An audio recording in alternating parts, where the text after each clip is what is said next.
Cette Nigérienne est une véritable héroïne de la résistance anticoloniale. Selon les sources orales, les habitants de Lougou, guidés par leur reine Sarawina, ont opposé une résistance tenace au passage d'une colonne de l'armée coloniale française. La vie de Sarawina Mangou prend place dans cette époque où le 19e siècle s'achève dans un tumulte de guerres, de conquête et d'occupation, pendant lesquelles Français, Anglais, Allemands, Portugais et Belges s'en donnent à cœur joie, imposant leur traité d'amitié par le feu et le fer. À cette époque, les territoires de l'actuel Niger sont habités notamment par le peuple Haoussa, auquel appartient Sarawina. La capitale de ce royaume est Lougou.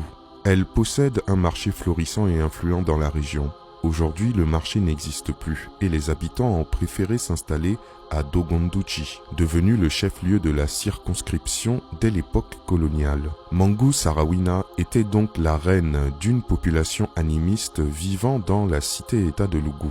Grande guerrière en langue Haoussa, Sarawina signifie reine et désigne le titre donné à la chef politique et religieuse du village. Orpheline dès sa prime enfance, elle est la figure typique de l'initié, puis spécialement préparée par des rites individuels et collectifs destinés à en faire une personnalité politique et spirituelle de la communauté.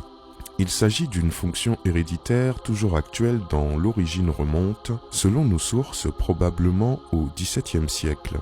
C'est la femme Mousso, la femme seigneur, un personnage portant des caractéristiques de l'appartenance à un ordre sacré. Il y a une longue tradition de femmes chefs à Lougou. Les sources orales racontent qu'à Lougou, des guerriers parmi lesquels de redoutables archers ont opposé une tenace résistance à l'avancée des colonnes coloniales. En effet, les sources historiques nous disent qu'en janvier 1899, la mission Voulé Chanoine, au nom des 2 lieutenants qui la dirigent, quitte les bords du Niger pour s'enfoncer dans l'est désertique. Très vite, les horreurs commencent. La colonne progresse à la lueur des incendies. Viols, pendaisons, décapitations, mise en scène macabre de corps. Ce ne fut que pillage et dévastation sur leur passage, de Saint-Louis du Sénégal à Zinder au Niger. Si Sarawina n'a pas réussi à les arrêter, elle aurait en tout cas défendu son village, organisé la résistance et protégé les habitants réfugiés dans la forêt. Les guerriers de Sarawina Mangou ont livré un véritable harcèlement aux troupes coloniales, entraînant même le recul de l'infâme colonne. Quel ancêtre illustre du Niger! Dites-moi ce que vous pensez de cette femme africaine extraordinaire dans les commentaires et je vous dis à très bientôt pour une nouvelle vidéo. C'était Takashi J.